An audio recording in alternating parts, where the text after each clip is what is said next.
Welcome to the Cup of Joe Wrestling Show. Cup of Joe Wrestling Show? With Joey Harris. A podcast for the wrestling fan on the go. So take your favorite beverage of choice and join Joey as he takes a look at some of the biggest shows on the WWE Network.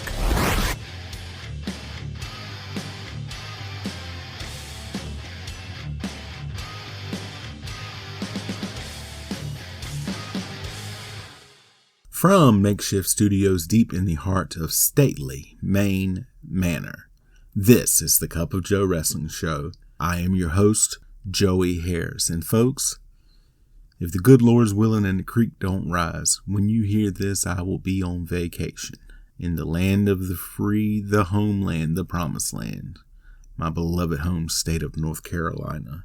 But on the day I'm recording this, I am still in Maine, and it is Maine Maple Sunday, where you go to your area where you get your homemade maple syrup, and everybody has their best stuff laid out, and everybody just has a great time, and it was just fantastic. And we went to one that had a pancake and French toast breakfast all day long. You get your French toast, you get your 2 sausage links, you get your pancake. They had put a little powdered sugar on them, and then you pour the maple syrup over that, just a little. You just need like a good drizzle over it. And man, folks, it doesn't get any better than that. I'm just telling you. But like we say, you can follow the show's Twitter at Cup of Joe Pod. You can email the show at cupofjoewrestlingshow@gmail.com. And today, Project 45 takes us to the year 1994 as we take a look at an episode of Smoky Mountain Wrestling from February the 19th, 1994. In 1994, I turned 16 and I was in tremendous shape. I got my first job bagging groceries at a store and was really just starting to come into my own. This episode of Smoky Mountain Wrestling was broadcast on February the 19th, 1994. It was recorded on February the 7th, 1994 from Jellicoe High School in Jellicoe, Tennessee, and there were 300 in attendance. We start out with our intro. Bob Caudle welcomes us to Smoky Mountain Wrestling. He and Dutch Mantell are our commentators for the event. Dutch pulls the name of Larry Santo out of his hat to face Robbie Eagle for the Beat the Champ TV title. They say they have a lot coming up, and Dutch says he has a special contract signing on Down and Dirty with Dutch. Bob says the Dirty White Boy has an announcement that's going to set Tammy Fitch on her ear. Dutch says on her rear? Bob says no, her ear, Dutch. I love the interplay between these two. They get interrupted by Chris Candido and Larry Santo. Candido says Santo has a great win-loss record here in Smoky Mountain Wrestling, and it was the biggest upset of all time when Robbie Eagle beat him, and he shouldn't even say that since it took 2 people to beat him. And now that he knows that Larry has a match against Robbie Eagle for the TV title, he's got his money on Santo. He's going to go to the back and in 5 minutes teach Larry how to beat Robbie Eagle. Larry says he's ready and he's going to beat the champ. Anthony Michaels and Bobby Blaze versus Well Done, Timothy Well and Stephen Dunn. Dunn and Blaze start. They lock up and Dunn with a knee to the stomach. Dunn with a right hand punch to the face. Dunn with an Irish whip, misses a clothesline, and Blaze with an arm drag. Blaze with a wrist lock. Dunn with an eye poke. Dunn with another Irish whip. He drops his head and Blaze kicks him in the face and then gives him a spinning heel kick. Michaels tagged in. He hits a second rope double axe handle on Dunn. Michaels gets a wrist lock on. Dunn with a poke to the eye and an Irish whip. Dunn drops down. Well pulls Michaels down as he gets too close to the ropes. Dunn stomps Michaels and tags Well in. Double Irish whip and a double back elbow to Michaels. Well with a belly-to-belly suplex to Michaels. Dunn tagged back in. Double Irish whip and a double clothesline to Michaels. Dunn drops a knee on Michaels. Michaels tries to come back with a shot, but Dunn rakes his eyes. Dunn with a suplex. Dunn with a savate kick. Well tagged in. He chokes Michaels on the ropes. Blaze comes in and gets stopped by referee Mark Curtis, allowing Well Done to double team Michaels. They guillotine Michaels on the ropes. Dunn drops a fist on Michaels. Well Done with the double Irish whip and a backdrop. Well with a scoop slam. Dunn tagged back in. He chokes Michaels on the mat. Well tagged back in. done with a front face lock. Well hits Michaels in the back with a double axe handle. He picks Michaels up and punches him in the face. Well done with Michaels in their corner choking him. Blaze comes in and attacks both members of Well Done, despite trying to be held back by Curtis. All 4 men in now. Curtis gets Blaze out, and Well Done double teams Michaels. Well Done with the corner whip to Michaels, and Well charges him and hits a nice spinning heel kick in the corner. Wells then corner whips Michaels into a flying forearm by Dunn. Dunn gets the pin. Bob Caudle interviews Well Done, and they are very complimentary to each other. Well says they've held titles everywhere they've been, and they think that SMW has some of the best tag teams. Well says they've got the best tag teams in the world right now, and that's what they're doing here. But make no mistake about it, when Well Done comes to town, they walk away with the gold. They are used to wearing the gold. They then compliment each other again and leave. Bob and Dutch then take a look at the chain match between the Dirty White Boy and Brian Lee from Sunday Bloody Sunday. Joined in progress. Dirty White Boy and Lee both bleeding, and Dirty White Boy with the chain wrapped around the throat of Lee. Dirty White Boy with the corner whip, but Lee moves on the charge. Dirty White Boy hits the corner hard. Lee with the clothesline. He hits a shot to Dirty White Boy. He wraps the chain around Dirty White Boy's throat. Lee gets one post, and Dirty White Boy also hits a post. They then both get the second post. Dirty White Boy gets back to his feet. They both get 3 posts. Tammy Fitch gets up on the apron and gets in the ring. Referee Mark Curtis tries to get her out, allowing Ron Wright to come in and hit Lee with his loaded shoe, knocking him out. Dirty White Boy hits the final post to win. Bob Caudle interviews the Dirty White Boy with the Dirty White Girl.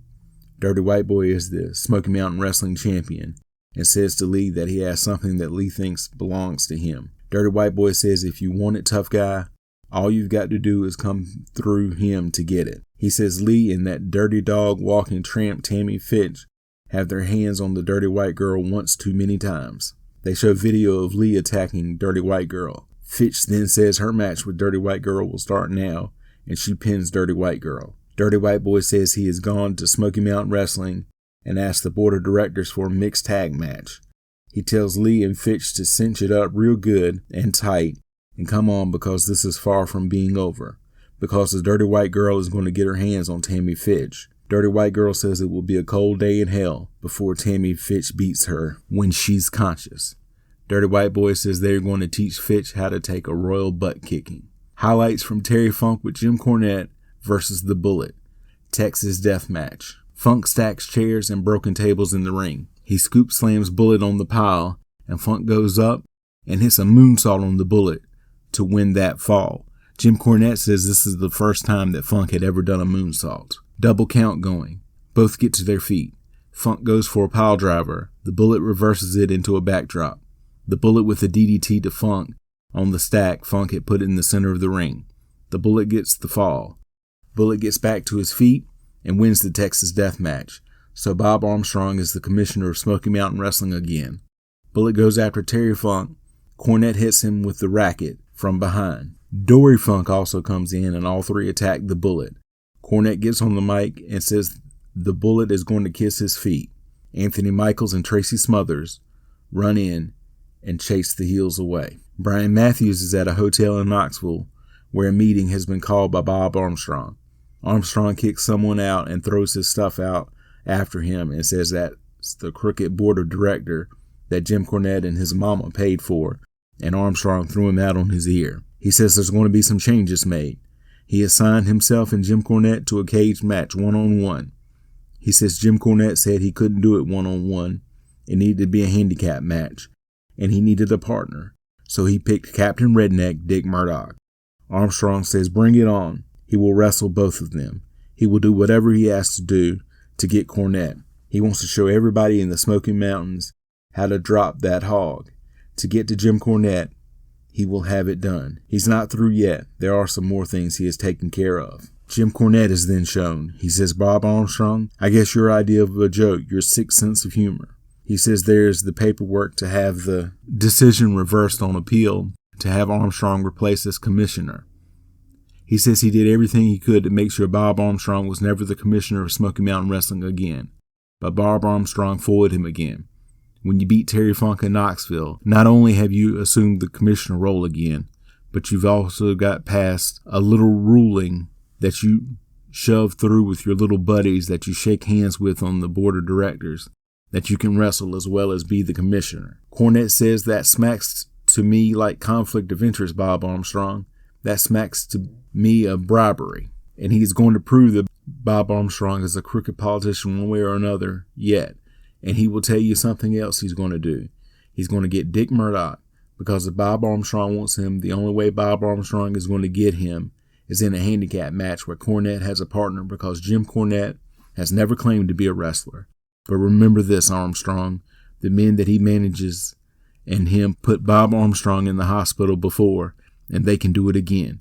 Captain Redneck beat Bob Armstrong right in the middle of the ring 1, 2, 3 in the Knoxville Civic Coliseum on Christmas night, and he's one of the baddest men in wrestling and one of the baddest men walking the face of the planet. So that's the way it's going to be at Golden Week 94. He and Dick Murdoch in a handicap match against Bob Armstrong, and one way or another, he's going to see that Dick Murdoch gives Armstrong that brain buster and breaks that big fat neck of Armstrong and sends him back to the hospital and relieves him once again as the commissioner of Smoky Mountain Wrestling. And as for the Armstrong Family Reunion, Marietta, Georgia, Cobb County Civic Center, he realizes that Bob Armstrong is attempting to mutilate him, but they don't call him Houdini Cornette for no reason, and one way or another, Armstrong, he will live to see the following day, but he's not sure that Armstrong will. Have a good family reunion, because it might be the last time the whole gang is all together, ever again. Dutch and Bob argue over the outcome of the Bullet Terry Funk match. They get interrupted by Tracy Smothers and Robbie Eagle. Smothers said, "Chris Candido, I heard you running your mouth out there, and you were hollering how you were going to put your money down on Larry Santo. Well, right here's the TV champion. How about a hand for Robbie Eagle here?" And the crowd cheers. Smothers says, "If you're a better man, you want to put some money down? Well, let me tell you something. He's got $2,500 on Robbie Eagle, and he is saying Robbie can beat your boy Larry Santos, so put up or shut up." He's going to retain the TV title, and Smothers and Candido are going to have a side bet. Bob and Dutch talk about that challenge from Smothers to Candido. Jeff Jarrett says, "Thursday, March 10th, Armstrong boys, not only is Double J going to give you the wrestling lesson, he's going to give you the singing lesson of your life." They are hyping up the Armstrong Family Reunion event on the 10th. Down and dirty with Dutch. Dutch says Smoky Mountain Wrestling has signed a new tag team described by experts as one of the greatest teams of all time, and more than likely the team of the 90s. Dutch then throws it to a contract signing of the Thrillseekers, Lance Storm and Chris Jericho. Dutch is shown sitting at the table with Storm, Jericho, and Smoky Mountain Wrestling Commissioner Bob Armstrong. Behind them are Tim Horner, Pam Lawson, Kat Collins, Sandy Scott, and Mark Curtis in attendance. Armstrong says this is going to be great for Smoky Mountain Wrestling, and from the film that he has seen, he thinks this is going to be the hottest team to come down the pike in the past 20 years. He thinks this team is good to go. Storm says everybody knows Smoky Mountain Wrestling is the most tag team rich promotion in the world today. Teams like the legendary Rock and Roll Express and the Heavenly Bodies. That's why Chris and he are happy to be there, so that they can prove themselves against the best and show the people that they are the tag team of the future. Jericho says, "That's right, Lance. We're very impressed by all the officials and all the referees, and everybody has treated us here, and we're thrilled to be coming to the promotion because we want to show everybody out there in Tennessee and all the surrounding areas wrestling Thrillseeker style, because we're going to go 100 miles per hour nonstop. We like to live on the edge, and we're going to show everybody out there that we can do that. You know, we're going to rock SMW, and we're going to rock America. Watch out, people, because we're coming to your town." Dutch says no event would be complete without the signing. Jericho and Storm sign. Armstrong then signs, and it's official. The Thrillseekers are on their way to Smoky Mountain Wrestling. Bob Caudle interviews Tammy Fitch and Brian Lee. Fitch is upset. She screams, "I don't want to do this, Brian. I don't want to have this match. I'm not a wrestler. I shouldn't be in the ring. I'm a student, for God's sakes. I don't want to do this. She's going to bite me and give me rabies or something." Lee is trying to calm her down. Bob tells Lee that Fitch is hysterical. Lee says, "I know she's hysterical," and Bob says, "Well, stop her.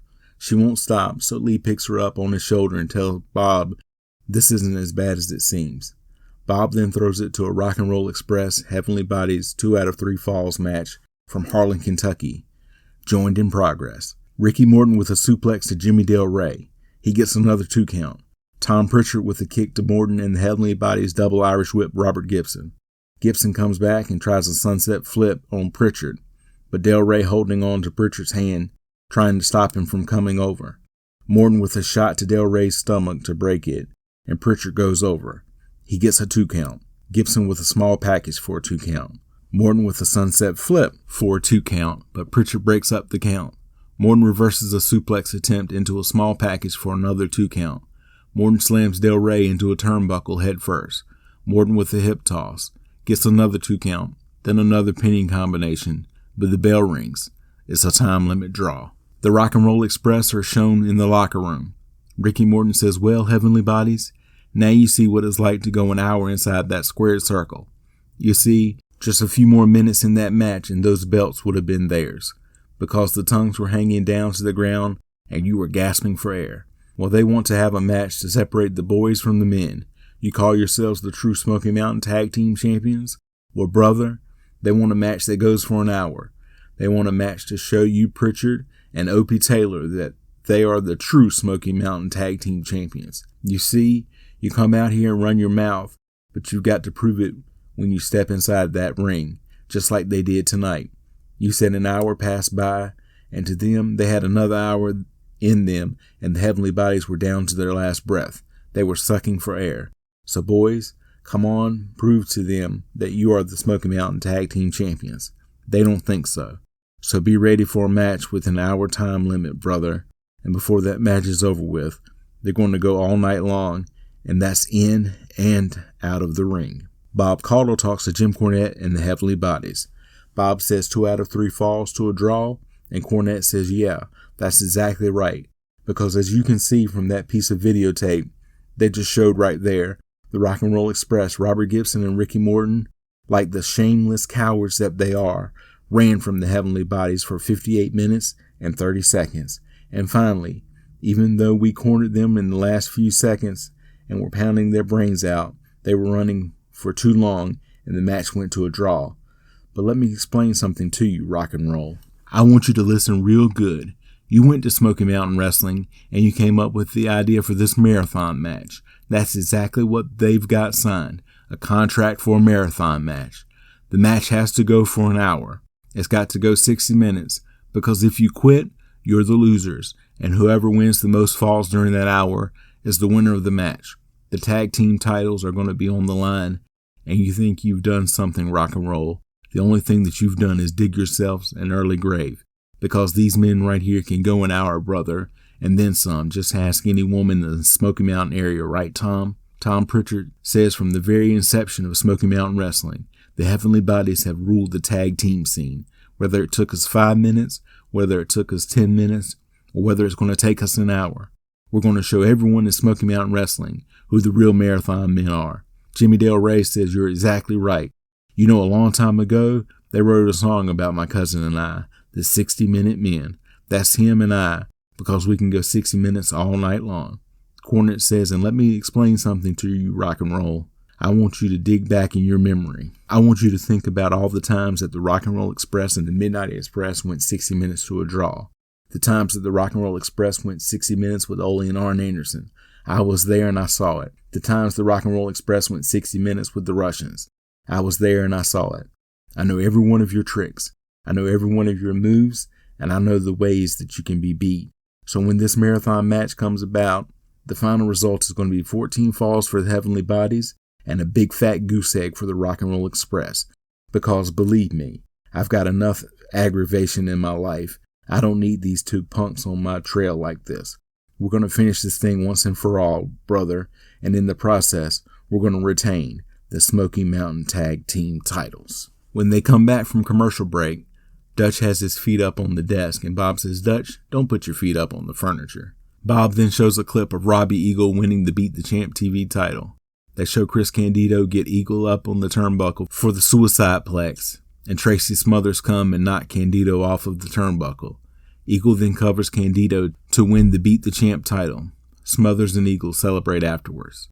Beat the Champ TV title match. Robbie Eagle with Tracy Smothers versus Larry Santo with Chris Candido.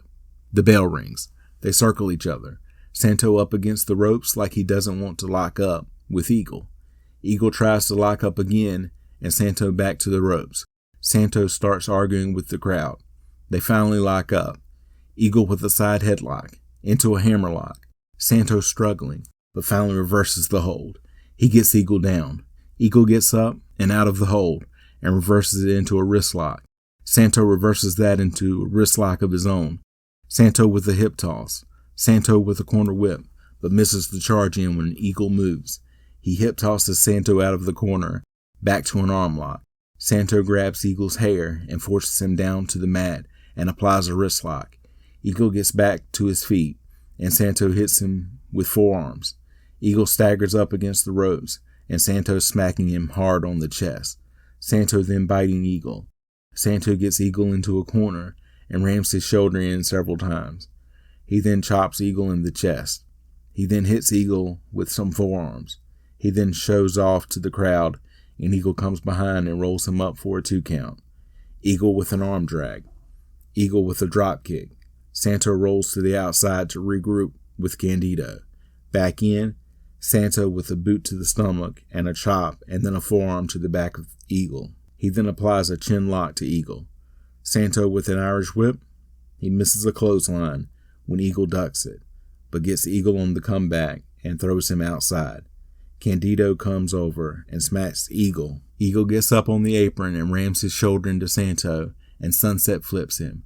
Candido gets up on the apron and grabs Santo's arms, trying to prevent him from coming over, but Smothers comes in and breaks the hold, and Santo goes down, and Eagle pins him. Lex Luger says he is looking forward to seeing all of his friends at the Marietta Civic Center on Thursday, March 10th for the Armstrong Family Reunion. Bob Caudle talks to Chris Candido. He is having a fit over losing $2,500 to Tracy Smothers in a side bet. Candido says it is his money and he wants Smothers out there. He says he wants Tracy Smothers to put that money up again. That's his money. Smothers comes out. Candido says that's still his money and Smothers has to put it back up. Smothers says, "You want another shot at this money?" Smothers says maybe he will and maybe he won't. He'll let Candido know next week.